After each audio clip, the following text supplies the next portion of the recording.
Welcome to Go For Side Effects. I'm your host, Kevin Simon. You all know my gorgeous, good-looking co-host, John. How are you doing today? I'm doing good, thanks, Kevin. So Doing today, good. guys, we have a special guest from the UK, and Gavin Roberts. And me and him have been talking online for a little while, and he's coming on here, and we want to talk about what's going on in the United Kingdom and in the United States about the progress of the Gulf War veterans. So, Gavin, tell us a little bit about when you were in, and I want everybody to know he is fighting for the veterans here. He's doing everything he's doing is for the veterans. So I want to introduce him in and have him come in and talk to us about his time in the service. Yeah, hi there. Yeah, I'm Gavin Roberts from the group Justice for Veterans. And some information fell into our hands in 2018. And the basic gist of it was documents from the Ministry of Defence own doctors saying that the vaccines cause the conditions.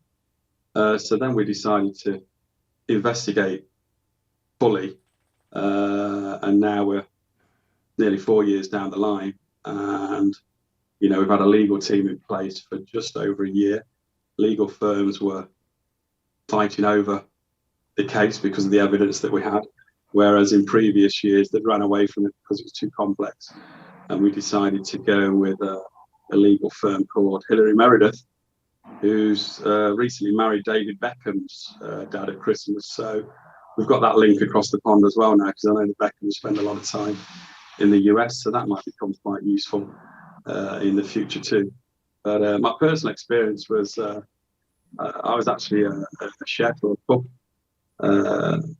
attached to the artillery when I went to the Gulf War. And I was we landed at Blackadder camp, and within 24 hours we were in the front line. And on the day before, the day we left, we were given all these vaccines and then further boosters out in the desert. And this started causing us problems. And obviously in the years after, more and more problems. So, which is pretty similar to most veterans' story. And, I don't know what it was like with the US, but these vaccines were subjected to us with no choice or anything like that. Questions were asked, but we were ordered to take them in most cases. And I'll tell you what surprises me, Gavin, and one of the things that really kind of irks me is it took almost until really and truly what 2021, right, John, for somebody to come out and at least any president or anybody, when Biden gave what's that speech he gave where he talks to all the Americans, State of the Union, and Yes. he came out and talked about that he feels like that his son got brain cancer from the burn pits, and he wanted to have a burn pit act. And we did have, I will have to say, we had some pretty strong people, though, pushing it from 2000 and I think 14, 15. And one of them happened to be a comedian. And I mean, but he wasn't joking about it. John Stewart. And he was our advocate, that he went in front of Congress, and this guy wasn't there, but he knew what the Gulf War vets went through. And, Mm-hmm. and I mean, of course, we had a study out of University of Texas. It came out and said, hey, we believe all the veterans' problems was caused by sarin gas. But we also have reports that it was the vaccine. Amped Yeah, up. but the government won't. Even though the government finance that universities own looking into, the government wouldn't acknowledge what they found. So it's just Yeah. And so, Um, well, I mean, I can tell you today that it's in the vast majority, it's the vaccines that have caused these conditions. It's irrefutable. And the reason why it's irrefutable, if you think about something like sarin or anything else, nothing can travel through the desert hundreds of miles in different directions and only attack 5 nations. and not the other 31 nations. Yeah, it didn't end up the Persian Gulf and only attack the ships from those same nations and not the other nations' ships. It didn't then go on and travel thousands of miles in different directions to the US, to Germany, wherever troops are based, vaccine prepared, ready to deploy, but they're never deployed. And the high levels of the same conditions are in those troops. And it's as simple as that. And that is why it's the vaccines. But of course, the vast majority. And I think the problem was in the early days, I mean, I joined a lot of American social media groups with Gulf War veterans. Obviously, you know yourself. I mean, there was lots and lots of them. And, you know, I knew we got this information with these documents. And I put it my voice. I was thrown out of that many different groups. It was unbelievable. But I ended up in one UK group where we based all our information from, basically. And I called it the Spartacus effect because a lot of people are ill. Like I said to you off air, there was, if you take the vaccines away from the equation, then the 5 nations would have suffered at the same level as the other nations, probably up to about 2% of different illnesses, different conditions from different things. There's many exposures. And, you know, there's still within our 30% plus, we have still got 2% within there that would have still suffered from different conditions, irrelevant to the vaccines. So, and I call it the Spartacus effect because when people were ill, saying, you know, I'm Spartacus, no, I'm Spartacus, no, I'm Spartacus. And everybody's got these different ideas, and then, which confused the whole matter and really played into the government's hands. And the government, well, we know, they're smokescreened with that. That's good for them. The more information, if they sarin, or it's this, or it's that, the more they confuse the matter, the better it is for them. And this is where we had to step back from this Spartacus effect and start from the beginning. And and that's what we did. And it was quite a simple process because nothing got near to the truth. It's only the vaccines, the common denominator, that fits the puzzle. I mean, and we know that our lines have been listened into over the last couple of years. We expect that. It's normal behaviour. We were talking about. We're surprised they've not come out with the sarin study to try and block us. But we were saying this live on air, and then all of a sudden, in the US, the sarin study was linked to the Portsmouth University professor. What's his name? Randall Parrish. Is it? I mean, he did another depleted uranium study, and his conclusion of a depleted uranium study was that he thinks it's sarin. I mean, it's just nonsense. He hadn't studied sarin at all. It's just that they couldn't come straight out with a sarin study out of nowhere. They needed, because it would be too obvious. So they needed to link it to make it look a little bit more reasonable. And we were expecting it, but the theory doesn't fit the reality. You know, you think about sarin or put something else with it if you like. It's just not. It's impossible for it to travel all those hundreds of miles, affecting only, if you like, the English-speaking nations, apart from Denmark, who suffered as well. Wherever they are, land, air, or sea.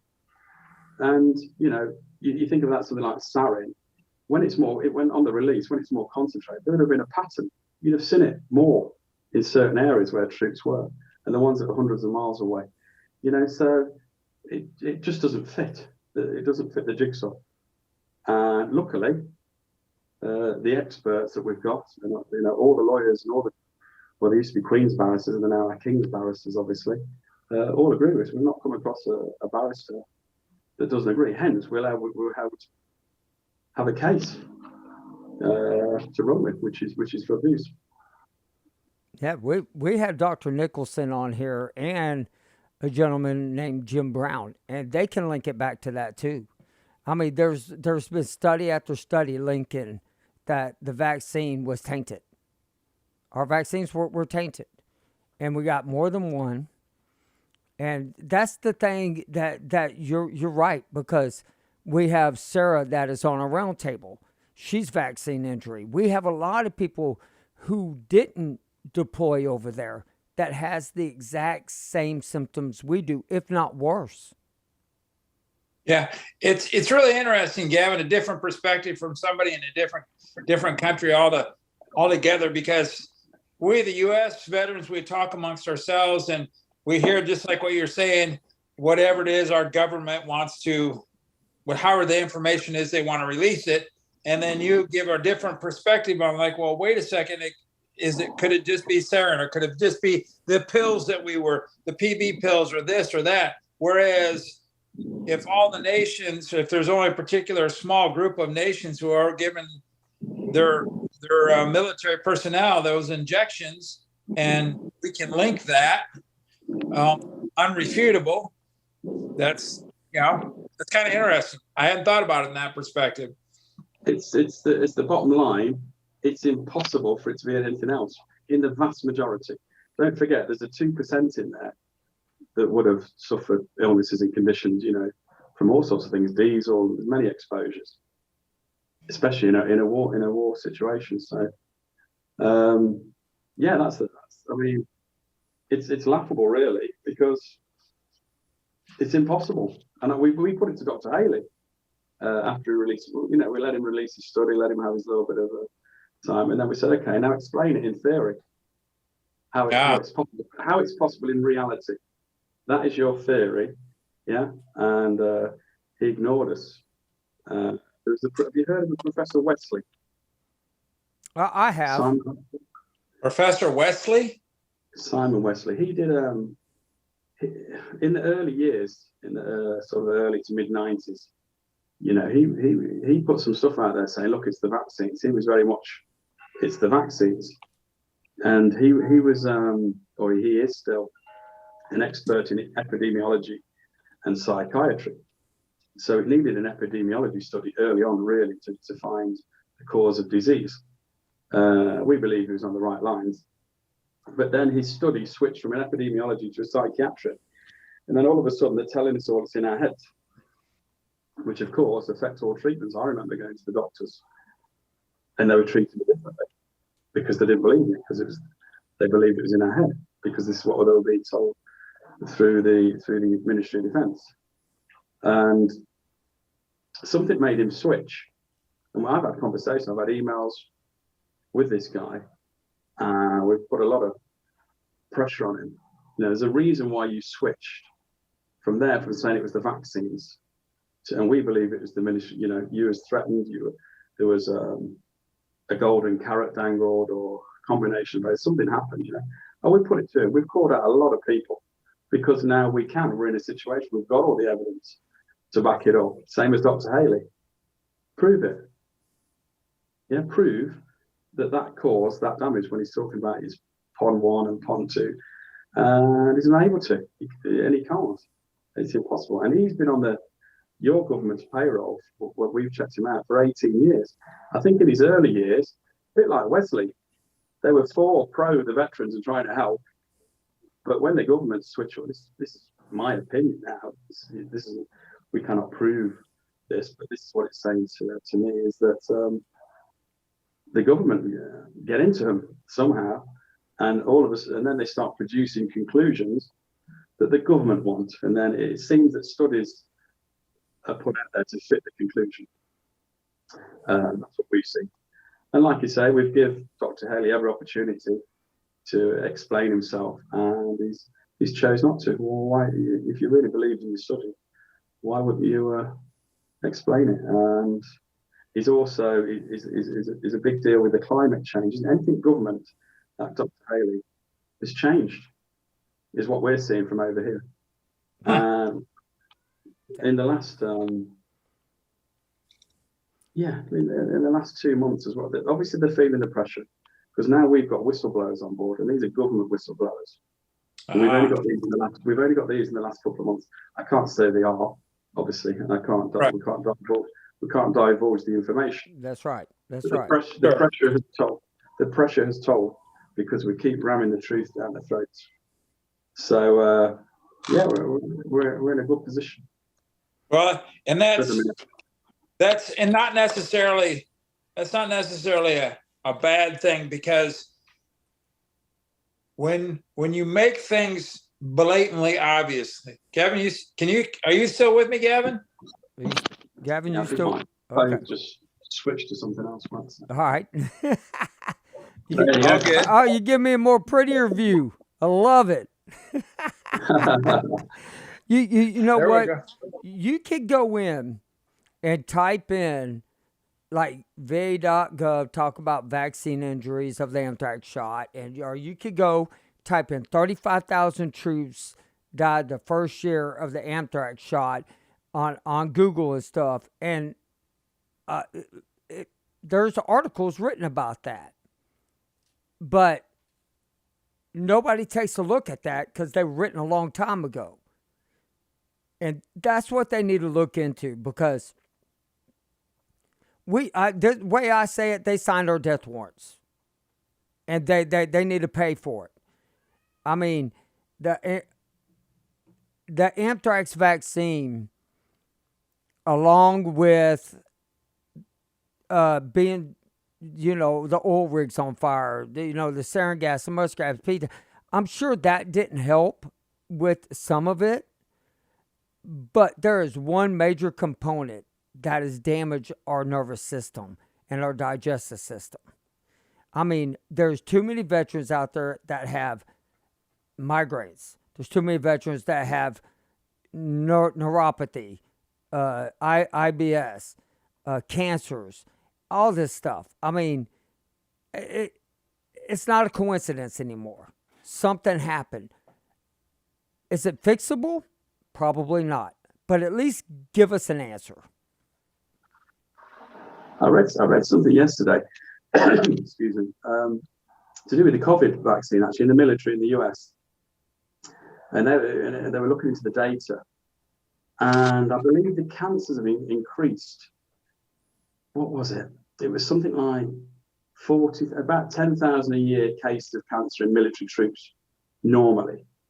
But over the last a year to 2 years, there's been 120,000 cases of cancer in the US military. And this is good. This is off the government data. So there's reasons for this. These things don't happen without a reason. When you're averaging 10,000 cases a year, and then all of a sudden, after the COVID vaccine, then you're looking at 60,000 cases of cancer a year. I mean, it's just basics, really. I mean, you've got some good people that are dealing with all that COVID stuff. Right. And I mean, the one thing I do give the United States over any other country, they have a better VA system than most countries, because, I mean, we can literally get on here.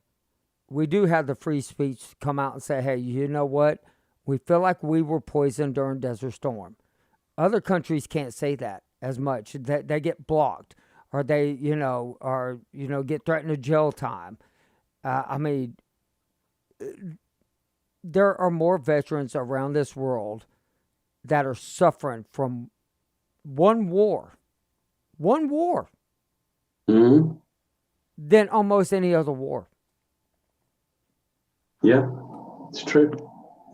So, hey, Gavin, I'm gonna go backwards a little bit because I was a little late to get on because I was running some errands. What is it? Because I mean, I know your name's Gavin, but Kevin probably sent me some information, but haven't been on the computer much in the last 2 days, so sorry about that. What is it you did while you were in the service? I was a cook. We say a chef. Okay.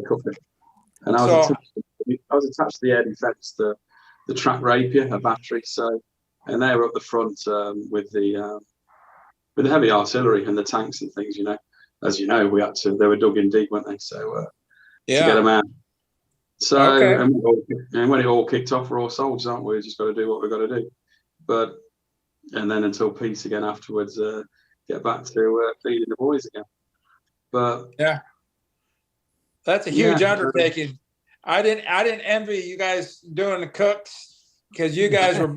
mean, you guys were humping your butts. I mean, even more than the normal Joe, as we might say here in the U.S. I mean, you guys We had phenomenal cooks. We really did. And kudos to the cooks, because without the cooks, you don't eat. And don't eat, we get grumpy. Exactly. I don't think we've never won a war without any cooks. So. Damn right. Damn Skippy. Hey, but go on, sorry. no, I was just going to ask you, is y'all's group getting bigger there as far as forming together and uniting together on this front in the UK?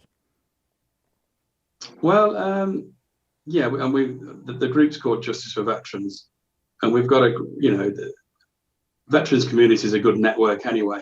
But at the start, when we showed these evidence to legals and barristers and things, the first thing they were saying to us, look, while you've got this information, you're not safe. Yeah, because the easiest thing for any government to do is to get rid of you and bump you off. Mm-hmm. When the first legal firm says that to you, you sort of shrug it off a bit. But when there's two or three and other different professionals saying the same thing, we thought, well, we need to take this seriously. So before we started putting any information to the government, we set up different teams all over the UK, north, south, east, west, Scotland, Wales, Northern Ireland, ready for if something happened to us in team one, if you like, who are dealing with it, then team two pick up the baton and carry on. And this is what we said, this train can't stop. We're going for it. We're not getting any younger. Our conditions are getting worse. If we're going to do it, we've got to go for it now. And we don't know where this train is going to take us. We've got a lot of strong evidence here.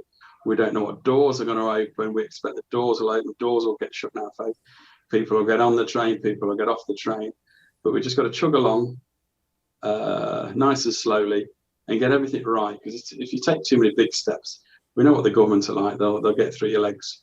And so, yeah, we've got lots of people on record, and members of parliament and people like the veterans minister, all saying the wrong things, or making themselves complicit along the route on the record. We allowed them to do so. And basically what they were doing, they were hanging themselves. And yeah, with these, I've got in my team, for example, I've got a lot of close mates, civilian mates that I trust. Plus, we've got about 5 veterans who are very, very close and heavily involved in everything. But then we've got another circle of veterans, because obviously when we're going looking for information, we need to find stuff out there, and the more people, the merrier. And obviously sometimes we needed information from across the pond, and we've got a couple of teams over your side that have helped us out with a little bits of information, especially in the last couple of years. They've been really good. And yeah, that train's just chugged along. And then I was in where I am now in Malta, and for health reasons, and also for safety reasons, really, until we started, when we started feeding the information to the government, I was over here. We did it through online, and I thought, well, it's going to be a little bit more difficult for us to track us down if we're over here. And we spoke to all the members of parliament. All the veterans went through their local MPs, and then we was going to have a meeting in parliament, and we called it Trojan Horse. We was going to present all this information in front of all these MPs in parliament. But that never happened, because when we started feeding the information, all of a sudden there's a virus that's been released, and apparently everyone's going to have an experimental vaccine. I mean, well, you couldn't make it up, really, could you? You couldn't make it up. We were sat there flabbergasted. We're hearing, well, this is a bit of a coincidence, isn't it? Because as you know, this not only affects probably around 20,000 British troops, it affects around 250,000 US troops, and we know the knock-on effect is onto the children. Autoimmune conditions get passed on to children. So yeah, because we thought if we presented, it's easier to present something like we're talking to each other now than it is putting a report together when someone's got to read that report in detail, and it's sometimes a little bit more difficult to get the message across. So this is why I wanted to present it. And well, we were scuppered, obviously, by their COVID, because they told us the booking was now cancelled. We couldn't do it any longer. So then we had to go to the report. And I don't know if you've read the report, but we put a report out. It was at the end of 2020. And the reason why it's the end of 2020 is because in the back of our minds early on from 2018 was the year 2021. Over the years, the last we kept hearing this 2021, something's going on. And at the time, it's the same in the US, isn't it? That you could make claim to treatment and things in the US until 2021. I believe you just had it extended, haven't you, to 2026? Yes. Is that correct? Correct. Yeah. They're finding that conditions are still coming out later in veterans. And fair play to the US government there, because at least they've been honest about that.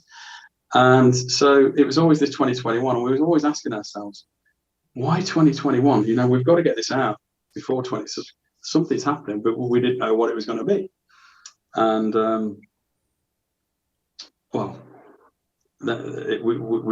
we look back and we realised 2021 was 30 years after the Gulf War. Well, in the UK, all the documents get released after 30 years. And we were getting sort of close to that. It had been interesting to see the documents before we released our report. And then we also realised that the squalene patent was up in 2021. The testing for antibodies against squalene was up in 2021 as well. They painted it, I think it was 2001, and it got a 20-year patent on it. So all these are quite significant to the case. So this is why we sort of had to push, and we believed they were going to do everything possible to stop everything after 2021. And then what happened, they brought out a new act in England called the Overseas Operations Act for the military. What that was supposed to do is protect veterans from claims, troops or veterans from claims, for example, in the Iraq War, where the Iraqi civilians were claiming against British troops. It maybe happened against US troops as well, for things like torture, or it was all unfounded in the end. However, so they brought this new law forward for that. It was discussed in the House of Commons and the House of Lords. When a new act goes through, it gets ping-ponged from one to the other, normally for around 6 to 12 months. And within that act, all of a sudden came a part 2. And this is what was pointed out to us from one of our veterans, was this part 2 said that claims from troops or veterans themselves will be limited to 6 years. So obviously that would scupper our whole legal case that we've been working on at that point for 2 years. And it doesn't matter how guilty or how corrupt or anything like that. Basically, you wouldn't get past the first base in court. They'll just say you're out of time. So they wouldn't need to argue it. Hence, as I said earlier, I had to rush back from Malta to open some cases up in the legal system before 2021. But 2021 had already been at the back of our minds anyway. That's where we're trying to head for, because we didn't know what they'd got up their sleeve. But we knew that 2020, and as it happens, there's lots of things coming out now. So the agenda of 2021, a reset or whatever you want to call it. Again, like I said earlier, a virus release, and everyone's got to have an experimental vaccine. You could, along the journey, you could say we were just the amount of times where we were saying well, you just couldn't make this up. What's happening to us at the minute? We're being scuppered at every sort of. But we was always 2 or 3 steps ahead, and when it came to that new law, we were 1 step ahead, and we got it. We got it in time. Plus, I had an email out of the blue from this Hilary Meredith, who she said, "Hi, Gavin," because once we'd opened up the cases, it went sort of viral through the British veteran community, all the photos when we were in London, because that was during COVID. I've heard you've opened up these cases. I was the first lawyer on the scene in the 90s. And she told us, she's got all this information. still from then, and it's a bit of a long story. Long story short, she's still got all this information. And we thought, right, okay, so the lawyers that we spoke to, we were getting advised by a friend's barrister, and he said, go with Hilary Meredith. And we signed up at the end of last year. And then at Christmas, I think I said earlier, or maybe offline, that she married David Beckham's dad, Yeah. Hilary Meredith Beckham. So, you know, she was quite high profile before, but now she's very high profile. And which we can only, you know, the media have not been able to bury the stories anymore, you see. It's been in the national papers because of the contact. And then doors opened up, like I said earlier, about doors shutting and doors opening. You know, we've got celebrities. I mean, I was invited into this WhatsApp group. I mean, I'm the only nobody in there. I mean, they're all musicians or actors or you name it. And David really good with all the journalist connections and, like, you know, social media, making things go viral and things like that. So, yeah, that train, you know, carried on chugging along. We're coming to the end of the journey. Hopefully, yeah. I mean, the thing about it is why can't they just come out and say it? I mean, it's 30 years later. I mean, I just don't understand. You serve your country, you come home, you take care of the guys you're okay. You're supposed to take care of the guys that went over and served. Now, don't get me wrong. I truly believe that, you know, some of their intentions may have been good at the time until they realized that, okay, look, we know that we got bad batches. Do we take the chance on giving it to the troops and worry about what comes later? Or do we not give it to them, and if they do get sprayed with anthrax, then we got a bigger problem? I don't know. Just come out and explain it to my ass. Come out and explain it, please.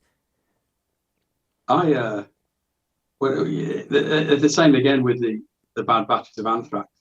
You know, my personal opinion, because obviously we've not been able to look into that, you know, is that I'm going to say it was sort of an excuse to sort of cover the ass of the anthrax and to take your eye away from the book. I just think the squalene, and we can't prove it 100%, but we're 95% sure the squalene, whether it was actually in the anthrax vaccine or delivered alongside it through one of the others, we're not exactly sure. We can 100% say that it was the vaccine regime that caused all the vast amount of these conditions to our troops. That doesn't mean that others didn't get injured by other things like a burn pit or a pesticide. However, we know the vast majority were damaged by these vaccines, and we don't in the UK. We don't have to prove it was the squad. We don't have to go to that. There's something going on with your mic. Is that better if I do that? That's awesome. There we go. Yep. Okay. Yeah, where was I? We can't 100% prove it was the squalene itself that did the damage, because in 2018 also a study came out from the Italians. I don't know if you saw that one. The multiple vaccines causes these conditions that we're suffering from, these autoimmune conditions. And we can prove that it was the vaccine regime 100%. You know, it was within that it was the cause, whether it was too many or whether it's squalene. We can narrow it down to that. In UK law, we don't have to pinpoint it down to the squalene or anything. We just need to prove that what they did, you know, it's right in there somewhere. We know that they know what it was. In front of a judge in a courtroom, we have to persuade a judge just 51%. Yeah. And we'd be disappointed if a judge wasn't convinced 99%. And we believe the evidence that we've got, we could divide it into three and go and win 3 court cases in 3 different courts and 3 different judges. Do you know? With only a third of the evidence. Because the problem that the military have got, they've got no defence. For example, the sarin, it cannot be put in, I said earlier, theory and reality, it does not fit the jigsaw. Explain how it went and only attacked. So Right. don't forget that our lawyers have already had meetings with government lawyers, and this is at the government's request. Our lawyers didn't request these meetings; they requested them. And again, I have to be very careful what information I say, but reading between the lines, let me put it like that, is they can't defend it. They know the actual evidence. They have got no defense to put up. They haven't got something to offer a judge to say, no, it wasn't that. Your Honor, it was this because of this, this, and this, and this. Do y'all have a court date? Sorry? Do y'all have a court date yet? No. The reason we've put all the claims in, so we've got issue dates. Okay. However, legal proceedings for those to start, we have to issue the legal proceedings. Now, if we issue those legal proceedings, then they can all go quiet. They can shut up and not do anything, basically. So we've not done that yet because they're in a position at the minute where they're allowed to talk. And if they're not talking, why are you not talking? Right. And it's a very embarrassing situation for the government. Basically, they're up against the ropes. Let's not forget, this is not their corruption and cover-up. It's previous government's corruption and cover-up. However, if they choose to defend it, then they're probably more complicit than the governments before because we've given them all the information, and then they're making a decision to defend others' corruption. So we're at a point along the line, which is interesting. Really, they were hoping to stop it with a new law. They can't stop it with that. They was hoping they could stop it with the information for informed consent, it was voluntary, but they've not been able to provide what information was provided to the troops to be able to give legally informed consent. So that's gone out the window for them. They can't defend. So, we believe that they're just checking over a few other areas to see if there's any loopholes. That's what obviously any lawyers do. Sure. They've got no morals, have they? And they're looking at every little technicality where possibly is there a chance that we can get out of this, So that's where we're at. Well, I'm really hoping that this goes somewhere. I mean, I am. I'm hoping that the United Kingdom, Germany, Australia, everybody who is involved in all this that are suffering, I hope this goes somewhere. I hope that they come in and they tell each and every one of y'all, hey, look, you know what? We messed up. That's what I want. I want them to be able to come out and say, look, okay, we messed up. What happened to y'all should not have happened. Oh, but I don't think in the United States that shit ain't gonna happen. No. So Gavin, I got a question. With all this stuff, perhaps at idle mode, waiting for things to happen. What does your government provide for the men and women who can say, get a service connection? How is that? I mean, I'm guessing you understand how the United States handles their veterans. Are you aware of that? I mean, I'm curious at the comparison. Yeah, I hear different opinions. I hear that in the United States, it's very good. It's better than the UK. What I've seen myself is, I think in the early years, and I think that the Ministry of Defence in the UK were sort of quick to sort of allow claims for war pensions and things to go through. Whereas I think it seemed a bit more of a struggle in the US. However, over a longer period, I think the US have become far better. Are you still 80% denied? And those are the figures that I was hearing over the last sort of. Yeah. Oh man. We know that 92? you've got 200 and 250,000 suffering from. So there should be, 200, 250,000 on their books It's over. financially supported and treated. But We believe the denial rating here in the United States is better than 90%. Yeah, I want to say it's 92%. I believe that's what I read. The other 92 or 94% is the denial. because that's shocking. Yeah, it's sad. It is. You know, these guys served your country. Take care of them. You know, there's guys out there literally can't go to work. There's guys out there literally committing suicide over this. I mean, when they were fighting over the PACT Act and they denied it, Gavin, this will probably not shock you, but it shocked me. That was the highest suicide rate in the United States for military personnel that fought in the Gulf.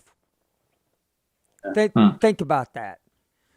We got about 10 minutes left in the program, but I think with all of us, we all served one purpose. We were there to push Saddam back. We did our jobs. We did what we were supposed to, and we came home. Yes, it was a short war, but it was the most chemical war fought ever in the United States. Yeah. Well, but we do believe that a lot of the information has been used as smoke screen and mirrors. Right. If you take the release of the information surrounding the Sarah, you know, it could have traveled 50 miles, and then a couple of years later, it could have traveled 100 miles. It's taking your attention away from where it needed to be, because everyone's. Yeah, that's a fair statement. Yeah. Actually, I think they're saying it's 1.6 million miles. I believe that's what it is. If I'm not, I may be wrong on that number, but it's 1.something million miles of the burn pit smoke and the oil rig smoke all combined. Yeah. Oh, right. But I do agree with you. That could be a great smoke and mirror. Yeah, well, you got to think about the other 31 nations, right? So, you know, how are they protected? Right. That's you have to keep cross-referencing. Yeah, how did it affect these 5 nations and not the 31 nations? And that's how you get to your answer.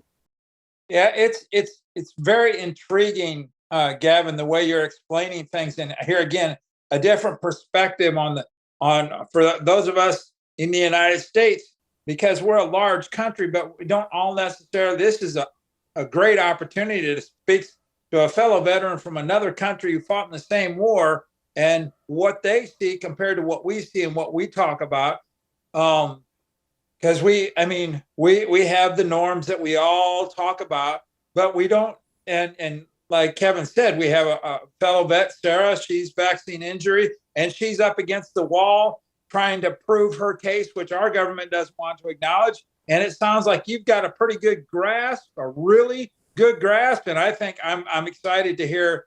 I'm hoping that you get the opportunity yourself to speak privately with Sarah, and then everybody. Because this information is well, everybody, all the veteran community needs to know about it and talk among ourselves about it, not just in the United States, like with yourself and across the pond. So we need to combine. We need to all get together and stand behind one another. I truly believe that, and this is what this show is about. I want veterans out there to know from all over the world, you're not alone. I know it. I feel it. I feel it every day I wake up, guys. There's days that I'm in so much pain that I still do what I have to do, but every day I feel it. I understand it. I know what you're going through. And just like John wakes up every day feeling the exact same crap as I do. Gavin, I know you feel the same way. You're tired all the time. Your body aches, and we just want explanations. So I would like to ask for you to keep me posted, and when y'all do get an update, come back on the show quickly. Yeah, well, we can keep you updated. One last thing, a little exclusive for your show. we found the head of the vaccine production in Porton Down, which is basically Fort Derrick, but in the UK. The guy's called Jack Melly, and from 87 to 92, he was in Porton Down. Well, like I just said, he developed these experimental vaccines for the troops, the British troops, certainly. And during that time, there was Dr. Anna Johnson Winiger, or Winiger Johnson. She was traveling. Well, the data shows us she was traveling to and from the US because we used the US formula, whatever that means. US formula. We believe that's squally. And this Jack Mellin, believe it or not, got a job advising Congress in the mid-90s. What was he advising them? About Gulf War illnesses. So we've got a bit of a conflict of interest there. One of the main exposures that people are saying have caused these injuries, the head of the development is now advising Congress of surrounding Gulf War illnesses. And not only that, you won't believe it when I tell you what he advised them. He advised them to stop looking for the cause. What? You're not going to find it. Focus on treatments. Really? Son of a bitch. I'm sorry. Son of a bitch. Really? Oh my there you go. gosh. There's an exclusive for your program. Yeah? There's something for you to check.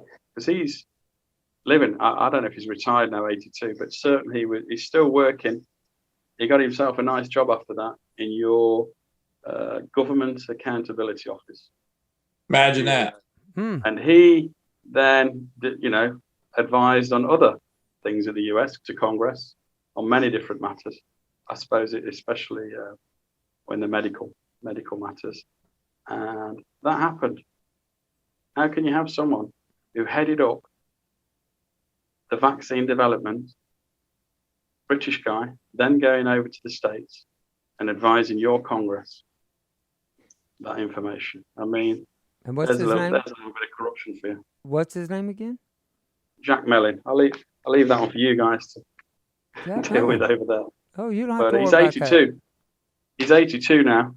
Yeah. And I'm not sure he's he'd be one to blow the whistle. It sounds like he's right at the. If he's trying to blow the whistle, he'd be blowing. That's for sure. He probably don't. At that age, he probably don't give two shits anymore. Because I mean, if you're getting close to your end of your life, sometimes you might just, depending on who's beneath you or who you just. Well, this is what we find. And I mean, before, when we're asking the government questions through the freedom of information, what they didn't realise, we'd already got the answers most of the time. We just wanted to see what they got to say. Oh yeah. Like I say, we were giving them the rope to hang themselves with. Oh, can we have the names of the people who were producing the vaccines at the time? Can we have the data? Oh, we've lost it all. We haven't got it. Okay. That doesn't mean we hadn't already got it. Right. Yeah. So they can't come out later and start producing data in the court arena because we've already got them saying they haven't got that data. So they're going to look like idiots in front of a judge. We need time to go away and look through the data, and we'll show the judge they haven't got the data. Look here, this date they told us they haven't got it. What do they need to go and look at? Do you think they'll air it on live TV? Sorry? Do you think they'll air it on live TV? Hell no. Oh, right. No, like in the US. No, that's a shame. Yeah, that was interesting. But so this is what we're gonna do, Gavin. I want you to keep me posted on every development, and I'll keep it posted on my website of what's going on, and then make your other crew aware, other guys in other sectors aware, to get a hold of me. This is the kind of stuff that's, I mean, I know I'm repeating myself, but it's immensely pisses you off. Interesting. It is jaw dropping. It's like, what? But the thing about it is, though, Gavin, the thing about it is through this show, I'm going to air this everywhere. I'm going to let everybody know out there, y'all need to listen to the show and understand. I'm going to put it on Operation Truth. I'm going to put it out there so people actually listen to what you have to say. And I appreciate you coming on my program. I mean, I'm very problem. honored. I'm honored that you got a hold of me and that we talked. And I hope in a few months to 6 months, you're going to contact me back saying, got great news. This is what's going on. And we can update everybody. So, with that being said, Gavin, do you have anything else you'd like to add? No, like I've said all through, the bottom line is it was the vaccine regime that's caused this. 36 nations, 5 nations subjected their troops to experimental vaccines. And it's those same 5 nations that have got the epidemic levels of these illnesses. You don't need to be a rocket scientist Right. to work it out. And also for all the listeners out there, please share this program. This is important. This needs to go viral everywhere. So that way people can understand what we went through. And for the veterans, share it with your veteran buddies that served with you in the time, over there during the Gulf War. But Gavin, thank you so much for coming on the program. John, always it's a pleasure. Yeah, likewise. Thank you so much, Gavin. Thank you so much. I appreciate it. Speak again soon. Thank Yes, you. sir. Bye. Thank you for listening to Go For Side Effects. If you have any stories you would like to share or just have any comments or questions, please email me at kevinsimon@goforsideeffects.com. Just to let all of our listeners know, we have opened an online store. All proceeds will go to helping veterans connect. The link will be in the description below.